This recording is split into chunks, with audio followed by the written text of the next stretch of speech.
नमस्कार, मैं हेना प्रसून बहुत स्वागत करती हूँ आप सबों का अपने चैनल हेना प्रसून एस्ट्रोलॉजी में। बहुप्रतीक्षित कार्यक्रम है। फिर से हमें श्री सचिन श्रीवास्तव सर के सानिध्य का सौभाग्य प्राप्त हुआ है। बहुत स्वागत है सर आपका। बैंगलोर से सीनियर सॉफ्टवेयर इंजीनियर श्री शिशिर श्रीवास्तव जी भी जुड़ चुके हैं। आपका भी बहुत स्वागत है शिशिर जी।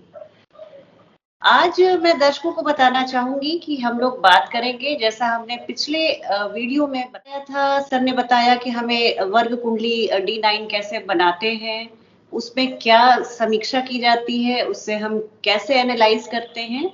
और आज के एपिसोड में सर बताएंगे लग्न से लेकर D9 कुंडली के लग्न से लेकर चतुर्थ भाव सुख भाव तक इन 4 हाउसेस की व्याख्या करेंगे। दर्शकों के बहुत सारे सवाल जो हमारे पिछले वीडियो को देखने के बाद दर्शकों के बहुत सारे सवाल आए, जिसके लिए मैं हृदय से आभारी हूँ।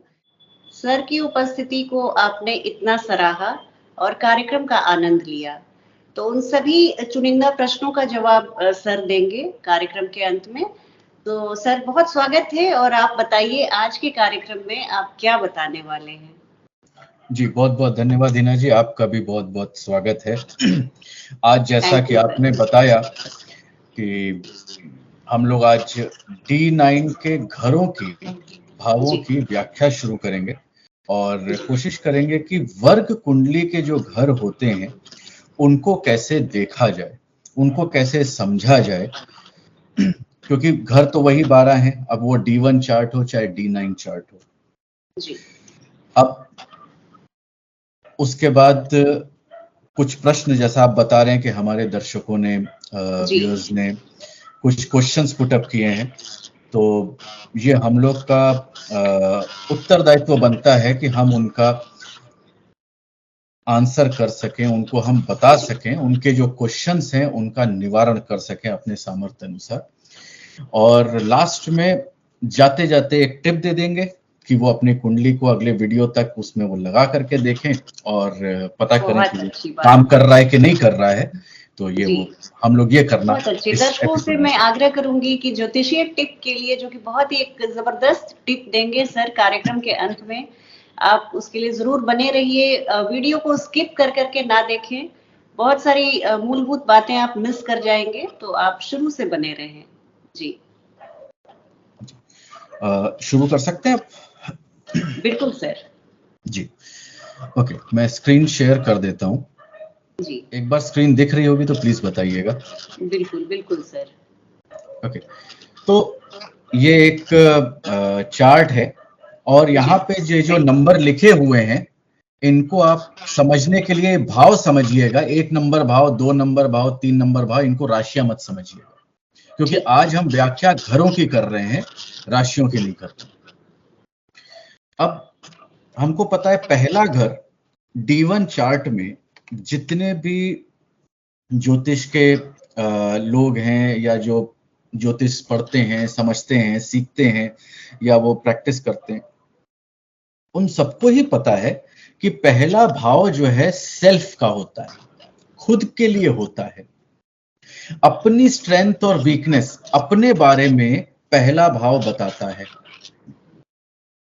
लेकिन जो D9 चार्ट है वो हम लोग या महर्षि पराशर जी ने बोला है कि मैरिज के लिए देखना चाहिए, जबकि D9 चार्ट अपने आप में भी शाश्वत चार्ट है, उसको और चीजों के लिए भी देखा जा सकता है। लेकिन आज जो व्याख्या जो घरों की करेंगे वो मैरिज के पर्सपेक्टिव में करेंगे हम लोग। तो पहला घर जो है वो आपको बताता है आपकी स्ट्रेंथ ऑफ मैरिज। ये मैरिज का, आपके विवाह का लगन है। लगन हो गया तब यहां पे इस शब्द की ही इंपॉर्टेंस इस शब्द से ही आ जाता है कि इस चार्ट का सब कुछ इस घर का है, इस घर के लॉर्ड का है, उसकी सिचुएशन का है, उसकी कंडीशन का है। तो D9 का लगन अगर शुभ हो, पाप ग्रहों से रहित हो, शुभ प्लैनेट्स देखते हो, तो मैरिड लाइफ अच्छी जाती है, सही समय पे मैरिज होगी, या फिर मैरिज होने में परेशानियां नहीं आएंगी। ओके। तो ये चीज सब लोग लगा करके देखें, 100% सटीक और सही जाएगा कि जब जब लगन D9 का अच्छे कंडीशन में है, बली है, उसने मैरिड लाइफ को ओवरऑल बहुत अच्छा दिया है। जब जब लगन के पीड़ित है या लग्न लॉर्ड पीड़ित है, वहां पे कहीं ना कहीं मैरिड लाइफ में परेशानियां देखने को मिलेंगी। पहला घर आपको अर्ली और लेट मैरिज का भी इंडिकेशन देता है। ओके। अगर यहां पे शुभ ग्रह हैं तो आपको मैरिज जल्दी करवा सकते हैं। अगर देरी हो रही है तो कहीं ना कहीं मैलेफिक प्रभाव इसके ऊपर पाया जाएगा। अब मेरा एक छोटा सा क्वेश्चन है जी। कि मैरिज के लिए सबसे बड़े 2 कारक ग्रह कौन से? सर, गुरु, बृहस्पति और शुक्र। बिल्कुल सही कहा हिना जी आपने। एक गुरु होता है और एक शुक्र होता है, ठीक है। अगर गुरु और शुक्र अगर किसी तरीके से, किसी वजह से पीड़ित हो जाएं, मैरिड लाइफ को डिस्टर्ब कर देंगे। अगर एक स्नैपशॉट में किसी को बताना हो कि किसी जातक की मैरिड लाइफ कैसी है, तो वो लगन देखे, लगन लॉर्ड देखे और जुपिटर और वीनस को देखे। सिर्फ ये 3 चीज देख करके दे रहे हैं सर। जी, सिर्फ ये 3 चीज देख करके आप 100% सटीक बता सकते हैं कि उसकी मैरिड लाइफ कैसी होगी। बहुत सारे यंगस्टर्स हैं, कई बार हम लोग के पास कॉल्स आते हैं, इच्छुक होते हैं कि सर हमारी मैरिड लाइफ अच्छी तो रहेगी जी। क्योंकि आजकल बहुत सारी चीजें सुनने को मिलती हैं, उन लोग के अपने एक बिल्कुल। परिप्रेक्ष्य में उनके मन में बहुत कुछ चलता है। तो सिर्फ ये 3 चीज देख लीजिए। अगर ये 3 चीज सही है तो मोटा मोटा आपकी मैरिड लाइफ खराब नहीं जाएगी। बाकी और भी चीजें हैं, और भी घर हैं, और भी प्लैनेट्स हैं, उनको भी देखेंगे, समझेंगे, बट एक स्नैपशॉट अगर आपको देखना हो तो आप ये 3 चीज देख लीजिए। जुपिटर अगर लगन में आके पीड़ित हो जाए, 100% मैरिड लाइफ खराब। वीनस लगन में आके पीड़ित हो जाए तो भी वो अच्छी नहीं मानी जाएगी। इनका शुभ होना D9 में जरूरी है। यहां पे सारे कॉन्सेप्ट्स लगेंगे, आपका दृष्टि भी लगेगी, आपका पाप कर्तरी वो भी रूल लगेगा, ठीक है। आपके मेलेफिक ग्रह हैं वो सब भी लगेंगे। मेलेफिक यहां पे कौन कौन? जो नेचुरल मेलेफिक्स हैं उनकी बात कर रहा हूं मैं, जैसे कि आपका राहु, केतु, शनि, मंगल, इन सब का प्रभाव अगर आएगा तो कहीं ना कहीं मैरिज के अंदर डिस्टरबेंस लाएगा। अब दूसरा भाव हम किसका कहते हैं? वेल्थ का कहते हैं, अक्यूमुलेशन ऑफ वेल्थ है। सर, ये एक घर सवाल था। एक सवाल था सर। प्रथम भाव में आपने बताया कि जैसे शुभ ग्रह बृहस्पति हो लग्न में और अनएफ्लिक्टेड हो तो हम अर्ली मैरिज को प्रेडिक्ट कर सकते हैं, क्योंकि हमने तो ये पढ़ा है सर कि गुरु, बृहस्पति और शनि मंदगामी ग्रह होते हैं, तो ये कार्यों में देरी लाते हैं, देरी के बिल्कुल सही कहा, बिल्कुल सही कहा। अगर जुपिटर पहले भाव में है तो वो मैरिज जल्दी नहीं कराता है, कहीं ना कहीं देरी करता है। ये आपने बिल्कुल सही कहा, मंदगामी ग्रह है। और जब D9 में लगन में जुपिटर आएगा तो वो जिसका ये चार्ट है वो मैरिज में ईगो आ जाएगा और कहीं ना कहीं वो मैरिज को डिस्टर्ब कर देगा, अपने वाइफ से ही ईगो रख लेगा। या अपने स्पाउस से, अगर वाइफ का है तो हस्बैंड से या अपने स्पाउस से ईगो रख लेगा। तो D9 के केस में इसी बात को मैं आगे एक्सटेंड करता हूं। D9 के केस में सबसे जो मैरिज खराब करने वाला, विवाह को खराब करने वाला कोई ग्रह है तो वो जुपिटर है। यकीन नहीं करेंगे आप। हम तो सोचते थे कि बहुत ये तो सर्वाधिक शुभ फल प्रदायक ग्रह है। बिल्कुल बिल्कुल सर्वाधिक शुभ प्रदायक ग्रह हैं, लेकिन अगर हम बात करें मैरिज के एंगल से जी। तब जुपिटर शायद ये रिजल्ट नहीं देते हैं। 7वें घर में जुपिटर, पहले घर में जुपिटर, तीसरे घर में जुपिटर, 11वें घर में जुपिटर, मैरिड लाइफ अच्छी नहीं जाती है। बहुत बहुत बड़ी बात बता रहे हैं सर आप। अगर जुपिटर का कनेक्शन 7वां घर 7वां लॉर्ड के साथ आ जाए तो ये प्रॉब्लम आती ही है। मैरिज जो है, विवाह जो है, वो लव और रोमांस का है, शुक्र का है। उसमें आप जुपिटर के सात्विक एलिमेंट्स को आप मत जोड़िए, वो थोड़ा सा गड़बड़ करता है। ठीक है। अब हम आते हैं सेकंड हाउस पे। तो सेकंड हाउस जैसे मैंने डिस्कस किया कि भाई ये वेल्थ का है, हमारे घर का है।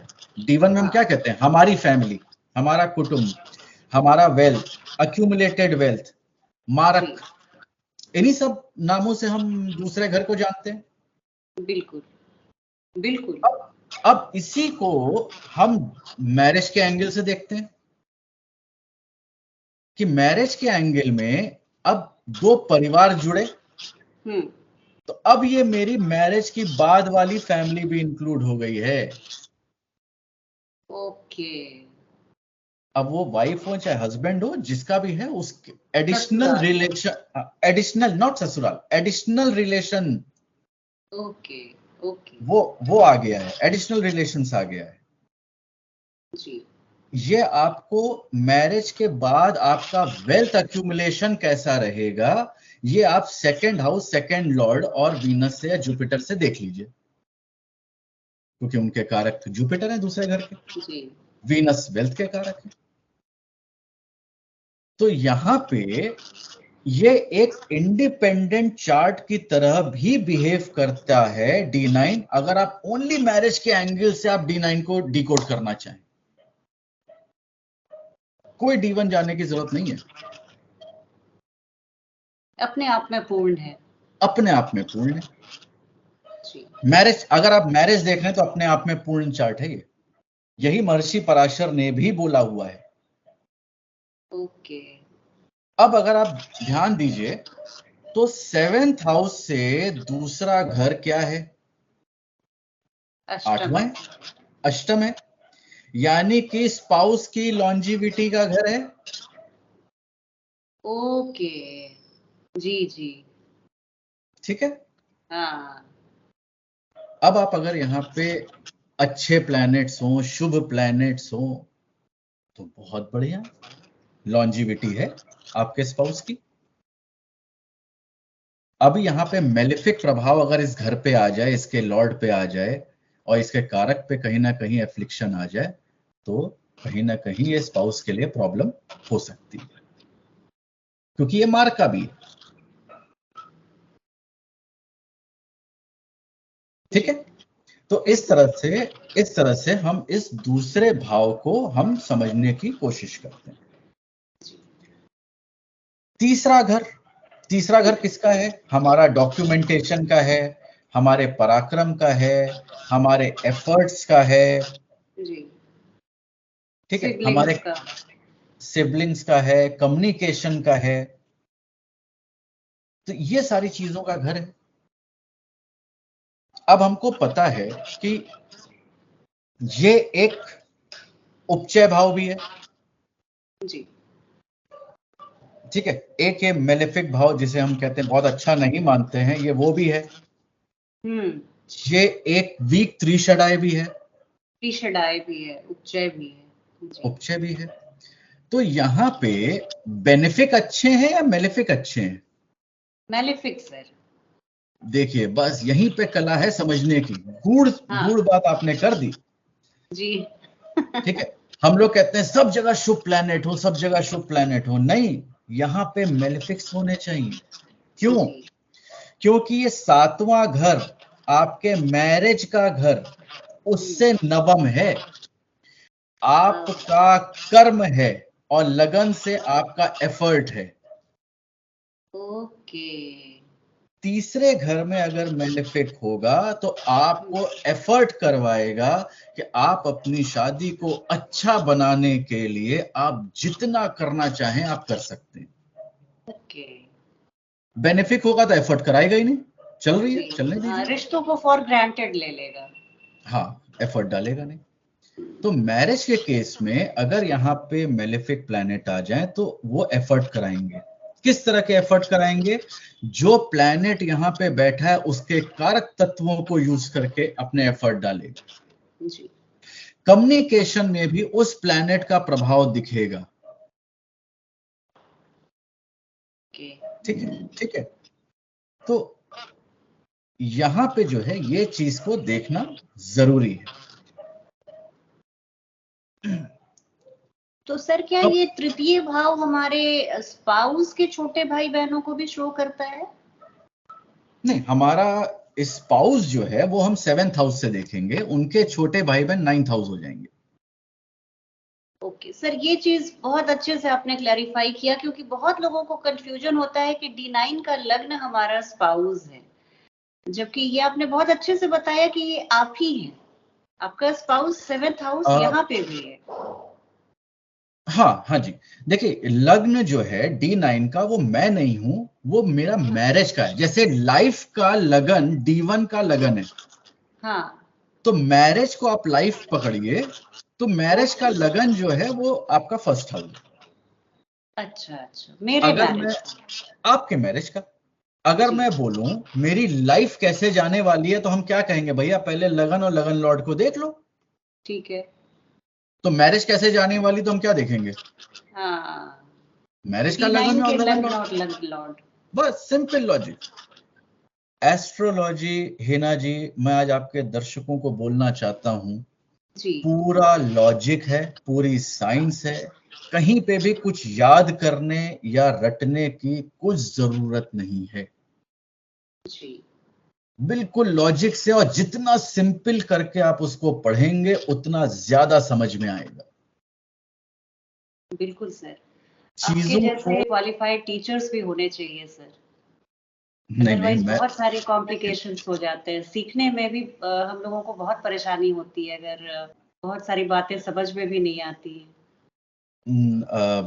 हिना जी, मैं अपने गुरुओं का धन्यवाद करना चाहूंगा जिन्होंने ये हम लोगों को बताया, सिखाया, और बहुत परेशान किया हम लोगों ने अपने गुरुओं को क्वेश्चन पूछ पूछ करके, तब जाकर जैसे के हम लोग करते क्लैरिटी। हैं सर को। नहीं नहीं बिल्कुल नहीं। और एस्ट्रोलॉजी ना एक अथाह समुद्र है। हम्म। जैसे पैसिफिक ओशन की गहराई कोई नाप नहीं पाया है, वैसे ही जी एस्ट्रोलॉजी की गहराई कोई नाप नहीं सकता है। एक जन्म, बिल्कुल। 2 जन्म, 3 जन्म काफी नहीं है। जी ठीक है, तो इसको जो है किसी भी लिमिट तक कॉम्प्लिकेशंस हो सकते हैं, किसी भी लेवल पे जाकर के डिकोडिंग की जा सकती है, हाँ तो उसका कोई अंत नहीं है। हाँ, लेकिन इस पृथ्वी पर जो जी हमको समझना है या जो लोग पूछने आते हैं उसको बहुत सिंपल तरीके से डिकोड किया जा सकता है। ठीक है, अच्छा, मेलेफिक्स जब भी तीसरे घर में होंगे हाँ तो वो गिव अप नहीं करने देते हैं। अगर कुछ प्रॉब्लम आ गई तो जहां तक एफर्ट डालता रहेगा, यही ओके। बेनिफिक होगा। और कुछ गड़बड़ दिख रहा है या हो गया तो वो छोड़ देगा, गिव अप कर देगा, नहीं करना, एफर्ट नहीं डालना। ओ, देखिए मैं सेम लॉजिक जो D1 चार्ट में तृतीय भाव के मेलेफिक प्लैनेट्स को है, मैं वो यहां पे भी सेम ही ला रहा हूं, कुछ अलग नहीं है। जी ठीक है, लेकिन अब जो पूरा जो यूनिवर्स है अब वो मैरिज है, ठीक है। वहां लाइफ है, यहां मैरिज है, बस इतना ही फर्क है। तो सर सेकंड हाउस में भी आप बता दीजिए कि बेनिफिक अच्छे हैं D9 के या मैलेफिक। देखिए अगर मेलेफिक आएंगे, ठीक है, तो वो आपका कहीं ना कहीं दूसरे घर को डिस्टर्ब कर रहे हैं। यहाँ पे बेनिफिक्स का होना अच्छा है, दूसरे घर में लगन में बेनिफिक्स का होना अच्छा है, तृतीय में मेलेफिक्स का होना अच्छा है, नेचुरल मेलेफिक्स। जी सर। चौथा घर, तो चौथा भाव हमारा किस चीज का है? सुख का है, सुख भाव है सर। सुख स्थान कहते हैं इसे हम। जी। तो अब तो मुझे लगता है आपके दर्शकों को मुझे बताने की भी जरूरत नहीं है, उन्होंने खुद ही समझ लिया होगा अब तक कि चौथे भाव में सुख का मतलब नेचुरल बेनिफिट। बेनिफिट जी। ठीक है, मुझे कोई पढ़ाने की जरूरत नहीं है, इतनी हाँ। सिंपल, इतना सिंपल है। मेलेफिक आएंगे तो वो घर के अंदर अशांति, एनवायरमेंट, वो सारी कलह, चीजें जो क्लेश। है, कलह, क्लेश, डिफरेंसेस, सुख नहीं मिलेगा। हाँ। ठीक है, यही पड़ोसियों जो को सुख मिलेगा सर, बर्तन पड़ोस, पटकने की आवाज आएगी तो। हाँ तो बता दीजिए भाई कि प्रैक्टिस कर रहे हैं। जी। हाँ सर। तो यहाँ पे चौथा भाव ये जी। बहुत इंपॉर्टेंट हो जाता है, देखना कि यहाँ पे शुभ ग्रहों की दृष्टि हो, ये भाव बली हो, और यहाँ पे जो भी प्लैनेट इसका लॉर्ड है वो भी एक स्ट्रॉन्ग कंडीशन में बैठा हो, बहुत अच्छा। तो यहां से आपको फायदा मिलता है। अब मैं आपको छोटा सा एक्सटेंशन देता हूं। जी। लोग जो है कुंडली मिलान करते हैं, अष्टकूट हाँ। मिलान करते हैं, सॉफ्टवेयर में जाके कुंडली मिला ली, वो 36 गुण मिला लिए, देख लिए, शादी कर दी। जी। ठीक है, करना चाहिए, मैं मना नहीं करूंगा, लेकिन हाँ। उससे ज्यादा जरूरी है D9 का मिलान। मौका मिला, आपका साथ रहा, तो कुंडली मिलान कैसे किया जाता है वो भी मैं सर आपको बता सकता हूं, बहुत, बताऊं। ये तो मैं सर, मेरे दर्शकों को इतना पसंद आएगा आपका ये कार्यक्रम। आप प्लीज ये हम लोगों को सिखाइए। अष्टकूट को कहते हैं कि उतना ऑथेंटिक नहीं होता है सर। देखिए मैं किसी अष्टकूट को भी, मिलान। देखिए हम लोग कोई अथॉरिटी नहीं है कि किसी जी। को बोल दें कि ये सही है कि गलत है। हाँ। वो भी करना चाहिए, लेकिन ये जरूर करना चाहिए। ठीक है सर, प्रतीक्षा रहेगी सर। आप जब भी समय हो आप इस पर एक कार्यक्रम जरूर करें। बिल्कुल बिल्कुल जरूर करेंगे, और अगर दर्शकों को अच्छा लगेगा तो उनके लिए हम लोग समर्पित हैं। जी। तो आज ये 4 भाव हैं, इस श्रृंखला हाँ। को हम लोग अगले कड़ी में आगे बढ़ाएंगे, जी और सर। अगर आपके दर्शकों के कुछ प्रश्न हैं तो हाँ। वो बता सकते सर हैं, या पर। एक एक एक चार्ट मेरे को ध्यान में आ रहा है, मैं शेयर करता जी हूं। Please sir. ओके, थोड़ा देखने की कोशिश करते हैं इसको। ये चतुर्थ भाव में एक दो प्रश्न मेरे मन में आ रहे थे सर। मान जाइए जी कि सिंह लग्न की पत्रिका है, तो चतुर्थ भाव के स्वामी मंगल बनेंगे सर। जी और मान जाइए मंगल दशम भाव में है, तो यहाँ हम कहते हैं कि वो दिग्बल को प्राप्त होते हैं दशम भाव में मंगल, और वहां से वो अपने चतुर्थ भाव को देख भी रहे हैं। बिल्कुल।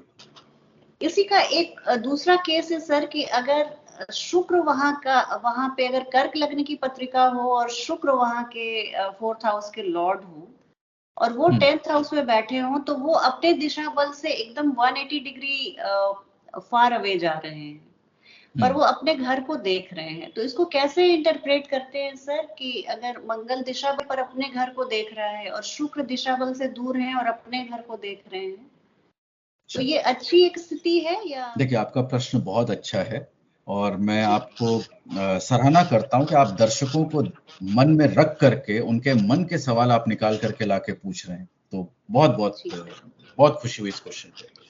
Thank you sir. अब सबसे पहले जो है मैं आपसे एक बात जानना चाहूंगा जी। कि कोई भी व्यक्ति या कोई भी चीज है, वो अपने नेचर के अकॉर्डिंग काम करता है। जी। ठीक है, तो अगर हम देखें तो मंगल के पास और शनि के पास और राहु और केतु के पास देने के लिए क्या है? प्यार है, लड़ाई लड़ाई, झगड़े फसाद। या लड़ाई झगड़ा है? झगड़ा। ठीक है। अब वो चौथे घर में मंगल खुद को देख करके चौथे घर को बलि कर दिया। ठीक है सर। लेकिन दिया क्या?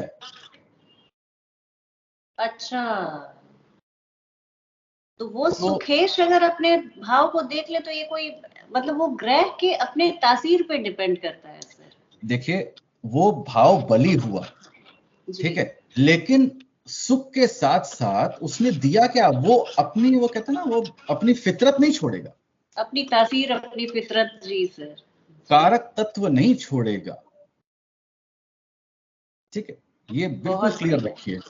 अब वीनस की बात करी, अब इसमें हाँ, मैं आधा आंसर करूंगा, आधा आप कर दीजिएगा। ठीक है सर। दिशा बल केवल एक बल है षडबल में। हाँ। ठीक है। अब दूसरा पार्ट है कि वीनस ने अपने घर को बलि किया, चौथे घर को, जी। जहां की चौथे घर का वो कारक है। ठीक है। ठीक है, तो अब वो क्या करेगा हिना जी? अब सेकंड पार्ट आप बता दिए दर्शकों को। तो सर वो अपनी फितरत के हिसाब से काम करेंगे, आपके सुख भाव की वृद्धि करेंगे, आपके वैवाहिक जीवन में सुख लाएंगे। बिल्कुल सही कहा आपने। तो हाँ, लव, बहुत अच्छा रोमांस, सुख, लग्जरी, बहुत अच्छा, कंफर्ट, ये सब रहेगा। बिल्कुल बिल्कुल बिल्कुल मिलेगा। तो यही बहुत मैं अच्छे कहता से हूँ, बताया सर आपने। यही मैं कहता हूँ, पूरी एस्ट्रोलॉजी सिंपल छोटे छोटे लॉजिक्स हैं, उनको एक मोती में पिरो लीजिए और मजा लीजिए एस्ट्रोलॉजी के डिवाइन साइंस का। बहुत अच्छी बात। शिशिर जी, आप भी कुछ सर से पूछना चाह रहे थे? नहीं, हो गया, आपने क्वेश्चन पूछ लिया। अच्छा नहीं भी। जी सर, आप एक चार्ट दिखाने वाले थे। हाँ, जस्ट ऐसे ही एक आ गया तो मैं एक शेयर कर जी। रहा हूँ चार्ट आप लोगों को। जी सर। ठीक है। इसकी क्या खासियत है सर?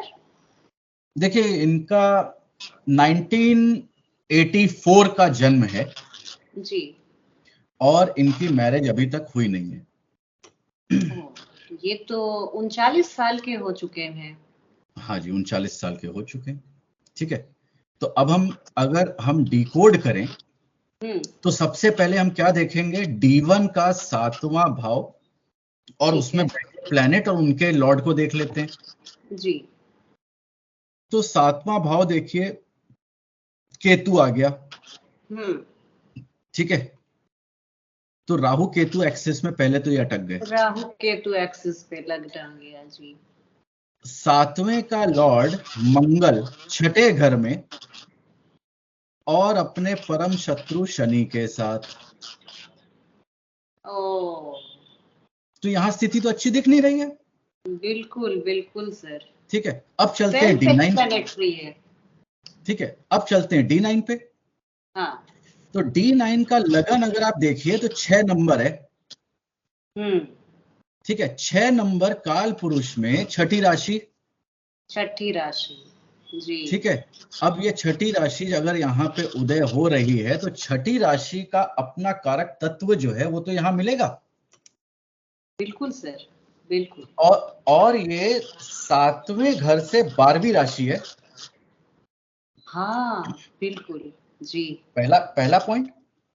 पहला पॉइंट। दूसरा पॉइंट कि इस पे पाप कर्तरी बन रहा है। ठीक है, और मेलेफिक शनि वो 7वें घर से बैठ करके, वो भी रेट्रो हो करके लगन को देख रहा है। सेवेंथ का शनि तो सर डिलेड मैरिज देते ही हैं। जी, बिल्कुल सही। और जो लगन लॉर्ड है, ठीक है, वो दशम भाव में आ गए हैं, अपने ही घर में आ गए हैं। ठीक है, और यहां से कोई मेजर एफ्लिक्शन नहीं दिख रहा है सिवाय एक केतु का दूसरे घर से, अगर मैं दृष्टि पकड़ूं तो। ओके। तो लगन और लगन लॉर्ड पे कहीं ना कहीं डीले, और जुपिटर लगन में रेट्रो, मैंने आपको बताया था कि यहाँ पे ये डीले कर रहा है। अच्छी और बात। और मेलेफिक का देखना जुपिटर को, वो भी कहीं ना कहीं अच्छा नहीं है। और वीनस मंगल की राशि में मंगल से ही दृष्ट हैं, मेलेफिक से। बल्कि वीनस और मंगल का यहाँ पे देखें तो हम एक्सचेंज भी बना हुआ है। तो यहाँ पे हमें कहीं ना कहीं डिलेड मैरिज के आसार दिखते हैं। अब हम देखिए यहाँ पे बहुत बढ़िया एक चीज देखने को मिलेगा। अब हम जाते हैं दशा में। जी। ठीक है, अब ये 1984 का जन्म है, तो जी। 1984 से अगर 21 साल हम जोड़ दें मैरिज की एज, उसके पहले मैरिज हो ही नहीं सकती, तो कौन सा साल आ जाएगा? 2005। 2005। ठीक है, तो केतु और वीनस जो कारक था वो तो चला गया शादी कराने वाला। अब आई सन की दशा। क्या सन की दशा कहीं से भी मैरिज कराने हुए दिख रही है आपको? D9 चार्ट देख के बताइए। नहीं सर। ठीक है, एक 12वें में है और छठे में बैठा है, तो भाई ये तो कहीं से मैरिज दिखाता नहीं है। जी। मून, चंद्रमा, कहीं से लगन और 7वें भाव से या कोई कहीं से कनेक्शन है? ना सप्तमेश से ना 7वें भाव से, कोई कनेक्शन नहीं है। मून अपना अकेले बैठा हुआ है। अब आई मंगल की दशा। हाँ। क्या ये शादी करा सकता है? मंगल तो शुक्र के साथ है सर। देखिए, अब आप देखिए, मंगल और शुक्र में एक्सचेंज है जी। ठीक है, 9th हाउस वैसे भी मैरिज का सेकेंडरी हाउस। हाँ। ठीक है, और लगन से जुपिटर की दृष्टि और कारक को देख रहा है। बहुत बढ़िया सर। ठीक है, तो इस महादशा में मैरिज होने के चांसेस हैं, और वो लगन का 7th लॉर्ड भी है। लग्न का 7th लॉर्ड, बहुत बहुत सही बात बताई सर आपने। तो ये दशा इनको मैरिज देगी। सर सच में ये बिल्कुल ये एक साइंस है जो आपके फलित करने का ढंग है। जितने सारे नियम आप लगाते हैं सर, वो हम लोगों के लिए बहुत सीखने वाली बात है। जी, आपके दर्शकों को अच्छा लगे, बस यही प्रयास है। उन लोग को और सीखने को मिले, उनकी जिज्ञासा और बढ़े इस साइंस के प्रति, यही हमारी मनोकामना है। सर आपके राशि तुल्य नवांश के बारे में बहुत सारे कमेंट्स आए थे। कुछ लोगों ने लिखा कि मैंने आपको इंटरप्ट किया था, जबकि आपने बहुत अच्छे से राशि तुल्य नवांश बताया। और आप एक बार चाहें तो फिर से बता दें, मैं इंटरप्ट नहीं करूंगी, मैंने पिछली बार भी नहीं किया था। ओके, मैं इसी चार्ट को लेता हूं जी। मैंने क्या बताया था? राशि तुल्य नवांश, मतलब राशि का मतलब यहां D1 से इंडिकेटेड है। देखिए, एस्ट्रोलॉजी जो है, ज्योतिष जो है, वो एक सांकेतिक साइंस है, संकेतों में बात करती है। जी सर।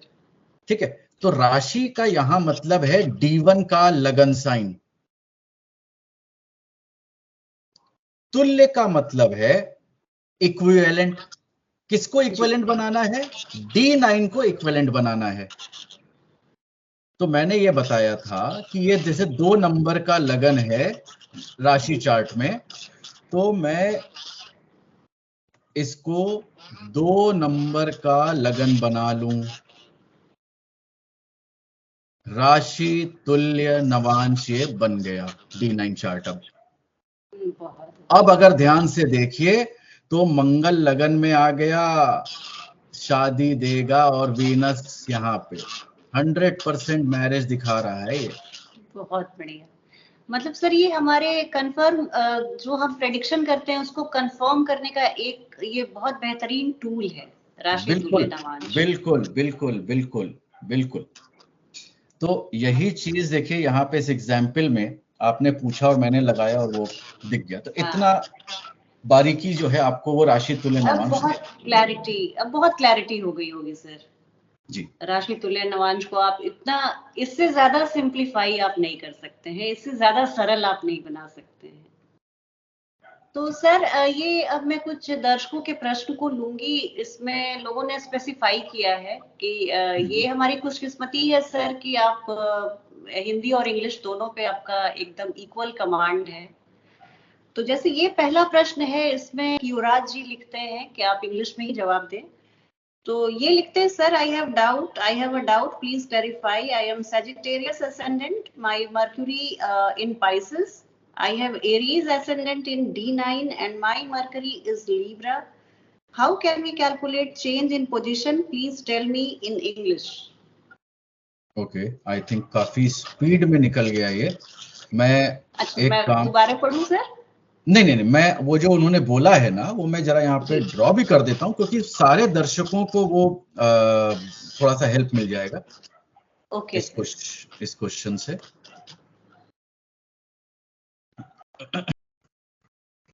हाँ जी, बताइए। ये D1 बना रहे हैं सर आप? हाँ, आप कौन सा बता रहे हैं, आप बता दीजिए। मैं यहाँ पे इन्होंने दोनों लिखा है sir.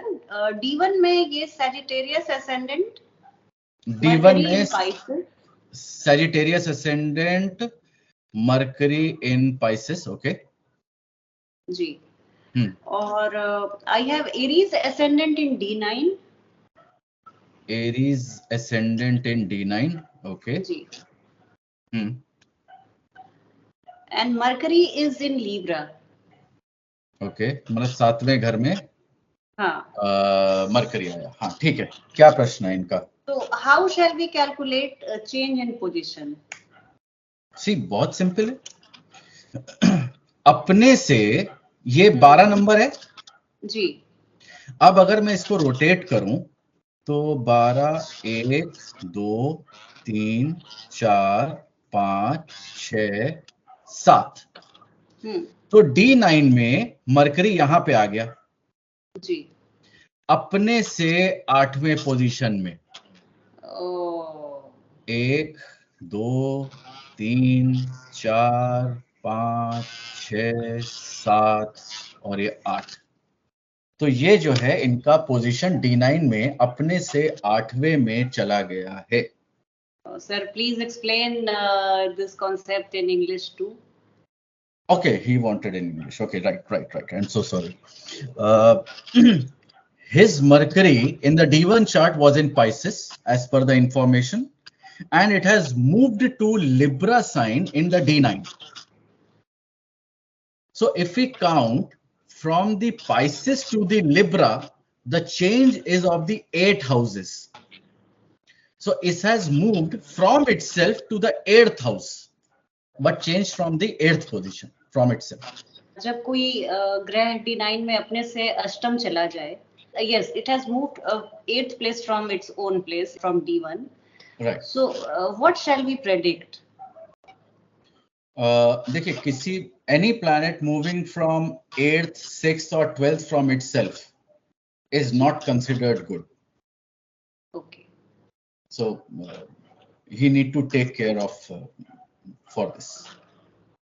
So health wise or in general he will have challenges or a struggle in his life? Yes, because the house lordship for Mercury is 7th and 10th. Okay. Ji. Okay, so that those two houses he will face certain challenges. Okay.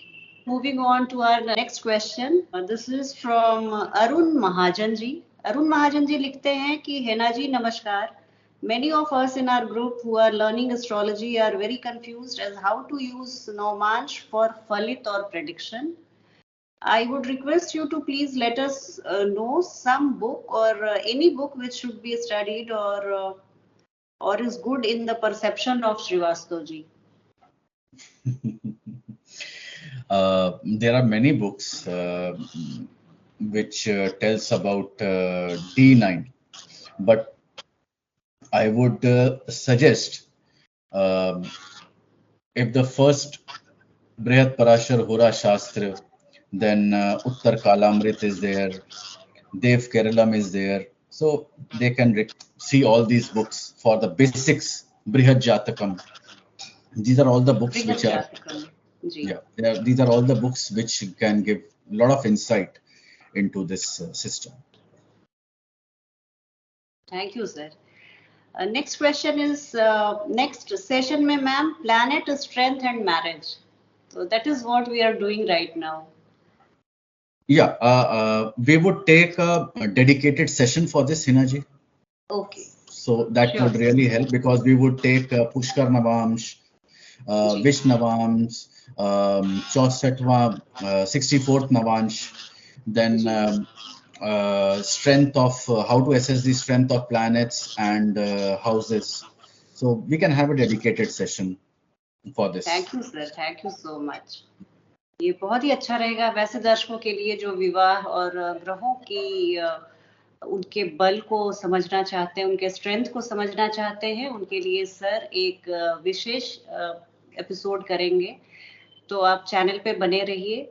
और अभी बहुत कुछ आने वाला है sir के सानिध्य से। हम ज्योतिष के इस अथाह सागर को, जैसे सर ने बोला, हम लोग उसको क्रॉस करने की कोशिश करेंगे। उसमें छुपे सागर के गर्भ में छुपे कुछ मोतियों को निकालने की कोशिश करेंगे। सर अगला प्रश्न है, नमस्ते गुरुजी। कुंडली में अगर सन उच्च का है और D9 में नीच का है, मगर वो पुष्कर नवांश में भी है, तो इसे कैसे फलित करेंगे? यहाँ सन बली होगा या निर्बल होगा? कृपा करके बताइए, धन्यवाद।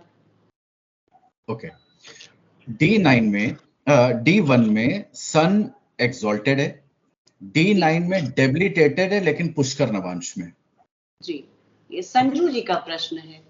जी, तो अगर ये इतना और बता देते प्रश्न में कि इनका लगन क्या है, तो शायद मैं और सटीक आंसर दे पाता। ओके, लेकिन इंफॉर्मेशन लेकिन है। हाँ, लेकिन जो भी इंफॉर्मेशन है, इनको ये जानना है कि सन बली है कि नहीं है। तो सन जो है उसको आप बली मानिए। अगर डेबिलिटेट हो करके पुष्कर नवांश में गया है, तो वो कहीं ना कहीं बली की कैटेगरी में ही जाएगा। तो अगर केंद्र और त्रिकोण का स्वामी के होकर सन बली हुए हैं उनकी कुंडली में, अच्छा या त्रिक भाव के स्वामी होके, ये इंफॉर्मेशन हमारे पास नहीं है। करेक्ट, अगर ये बता देते तो मैं ये भी बताता कि ये इनके लिए अच्छा पॉजिटिवनेस लेकर के आएगा या फिर वो ट्रबल्स लेकर, नेगेटिविटी। जी। सर ये अगला प्रश्न है बबीता वर्मा जी का। बहुत बहुत धन्यवाद आपके इस वीडियो के लिए। वृषभ लग्न में अगर अष्टम में D9 का सन चला जाए तो कैसा होगा? प्लीज मेरे प्रश्न को जरूर शामिल कीजिए। वापस एक बार रिपीट करिए हिना जी। वृषभ लग्न में, एक मिनट, वृषभ लग्न में अगर अष्टम में वृषभ लग्न का सन चला जाए, D9 का सन, हाँ, वृषभ लग्न में अष्टम में चला जाए। वृषभ लग्न के अष्टम में D9 का सन, D9 का सन मतलब सर D9 कुंडली में इनका लग्न वृषभ है। D9 में वृषभ लग्न है या D1 में वृषभ लग्न है? हाँ सर, इन्होंने बस इतना ही लिखा है। वृषभ लग्न में अगर अष्टम में D9 का सन चला जाए तो कैसा होगा? ओके, मेरा रिक्वेस्ट रहेगा, क्या नाम बताया आपने? ये बबीता वर्मा जी ने लिखा है। बबीता जी, मेरा रिक्वेस्ट रहेगा, अगर इस क्वेश्चन को थोड़ा और क्लियर करके डिटेल में D1 का लगन क्या है, D9 का लगन क्या है, और उसके बाद सूर्य D1 के एर्थ में गया है कि D9 के एर्थ में गया, आप क्लियर करेंगे तो शायद मैं बेहतर रिस्पॉन्ड कर पाऊँ। और जहां तक बात है उनके प्रश्न को शामिल करने की, तो सर हमने जरूर उनकी आज्ञा को अपने सर आंखों पे लिया और शामिल किया उनके प्रश्न को। ये सर अंतिम प्रश्न है नवरत्न जी का, नवरत्न जैन जी का। D9 में गोचर कैसे देखते हैं? मेरे कहने का मतलब है, कोई प्लैनेट यदि एरीज साइन के दूसरे नौमांश में होगा तो क्या उसका गोचर D9 में टॉरस साइन में मानेंगे, या फिर D1 में एरीज साइन में गोचर कर रहे प्लैनेट को D9 में एरीज में ही मानेंगे? कृपया मार्गदर्शन करें, धन्यवाद। बहुत ही अच्छा प्रश्न है जी। ठीक है, सबसे पहले इनको बहुत बहुत धन्यवाद कि आपने ये प्रश्न रखा जी। और सारे दर्शकों को ये इससे लाभ होगा। जी। देखिए, इन्होंने क्वेश्चन क्या पूछा है, पहले मैं वो डिकोड कर देता हूँ। जी सर। ठीक है, हमको मालूम है कि एक राशि 30 डिग्री की है और एक राशि में नवांश में 9 हिस्से किए जाते हैं, और वो 9 हिस्से जो हैं वो 3 डिग्री 20 मिनट का ईच पार्ट होता है। अब अगर मैं एग्जाम्पल के लिए अगर मैं एरीज मैं बना के ही करता हूं, okay, now this is divided into 1 2 3 4 5 6 7 8 and 9 parts. जी Since this is an Aries Rashi, we will start as Aries part, Aries, taurus, Taurus, Gemini, Gemini, Cancer, then Leo, then Virgo, Libra, Scorpio, and Sagittarius. Okay, then will come another 30 degrees, this first part, but it will start from Capricorn. So like this sequence will go for entire 12 राशि. जी अब इनका प्रश्न क्या है कि अगर कोई ग्रह एरीज राशि में D1 चार्ट में एरीज राशि में दूसरे नवांश से ट्रांजिट कर रहा हो यहां से, जी तो ये ट्रांजिट D1 के एरीज साइन से कर रहा है. जी आई थिंक वो कुछ तो एरर हो गया है. एनीवेज, तो क्वेश्चन ये है कि नवांश के जी दूसरे पार्ट से जो है वो ट्रांजिट कर रहा है, तो वो D9 के भी एरीज से करेगा या D9 के टॉरस साइन से करेगा, ये क्वेश्चन. तो इसका आंसर है कि वो D9 के टॉरस से करेगा. मैं आपको प्रैक्टिकली दिखाता हूं, ठीक है. जी लेट्स से यही चार्ट है, बाय चांस यही चार्ट बार बार खुल रहा है. तो अगर मैं इस पे आज का ट्रांजिट लगा दूं 2023, ठीक है, और एरीज में इसको ट्रांजिट लगाया, और मैं अगर देखूं यहां पर नहीं 0 डिग्री है, 3 डिग्री 20 मिनट से 6 डिग्री 40 मिनट के बीच में हो तो एरीज में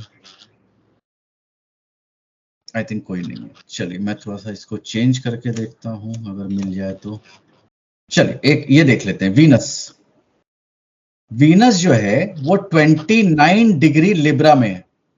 जी ठीक है, 29 डिग्री लिब्रा का मतलब ये है आपकी कौन सी राशि? Libra 7th. लिब्रा जो है 3 7 11 राशि के कैटेगरी में है. हाँ ठीक है, तो इसका हमने क्या बोला, काउंटिंग कहां से शुरू होनी है? 7वीं राशि एरीज से शुरू होगी. हाँ. और 29 डिग्री का मतलब है कि कौन सा नवांश आया? नवा नवांश आया. लिब्रा से 9th. हाँ जी, कौन सा नवांश आया ये? देखिए बहुत सिंपल है, आप 7 साइन है, उससे अगर आप 9th गिनेंगे तो आपका आ जाएगा 3 नंबर. ओके जी सर. ठीक है, तो मैं इसको ट्रांजिट लगाता हूं और मैं इस चार्ट के नवांश में चला जाता हूं. देखिए ये नवांश का ट्रांजिट है, 3 नंबर में वीनस का ट्रांजिट दिख रहा है D9 में. ठीक है, जबकि D1 में तो ये 7 नंबर लिब्रा राशि से 29 डिग्री होकर के ये यहां से ट्रांजिट कर रहा था D1 में. लेकिन D9 में वो ट्रांजिट करेगा जिस नवांश से वो ट्रांजिट कर रहा है, D9 में उस नवांश पे चला जाएगा ये. तो ट्रांजिट को हम लोग ऐसे फलित करते हैं? जी, ये हम लोग आगे जब ट्रांजिट का कभी आगे जाकर के होगा तो उसमें ये सारी चीजें. जी तो उनका क्वेश्चन बहुत अच्छा था. तो D9 में वो उसी साइन से ट्रांजिट करेगा जिस नवांश से वो गुजर. ठीक है सर. चलते चलते दर्शकों को प्रतीक्षा है आपके एस्ट्रोलॉजिकल टिप की, तो वो आप प्लीज बताइए. एक मेरे को समझ में आया काफी जद्दोजहद के बाद, छोटा सा टिप है, देखने में बहुत सिंपल लगेगा लेकिन काफी समय लगा. हाँ. अगर किसी ग्रह की राशि या उसके घर में हाँ कोई अगर मेलेफिक प्लैनेट बैठ जाए जी, तो वो ग्रह में भी उस मेलेफिक प्लैनेट का प्रभाव आ जाता है, और जहां पे वो दृष्टि डालेगा उस ग्रह का प्रभाव उस घर पे भी जाएगा। लगा के देख लीजिए। एक एग्जाम्पल से बता दीजिए सर। सपोज करिए कि जुपिटर की दो राशियां हैं, एक आपका सैजिटेरियस है और एक पाइसेस है, ठीक है। और मेलेफिक केतु बैठ गया सैजिटेरियस में। तो अब जुपिटर के अंदर केतु के प्रभाव सम्मिलित हैं। अब जुपिटर जहां दृष्टि डालेंगे उसके अंदर केतु के तत्व भी आएंगे। बहुत बड़ी जानकारी दे रहे हैं सर आप, ये दर्शकों के बहुत काम आएगा। जी, काफी समय लगा, लेकिन ठीक है, एक्सपीरियंस में, मेरे एक्सपीरियंस में ऐसा मुझे देखने को मिला है। बहुत सुंदर बात कही सर आपने, और आपसे फिर जल्दी बात करने का मन है। और अभी हम लोग राशियों में ये जो हम लोग D9 के भावों की चर्चा कर रहे हैं, तो अगले एपिसोड में हम लोग पंचम भाव, षष्ठम, सप्तम और अष्टम भाव, 4 भाव करेंगे। बहुत जल्दी मिलने की कामना करती हूँ सर। आज की वीडियो में बस इतना ही। आप अपना ध्यान रखिए। नमस्कार। धन्यवाद। धन्यवाद।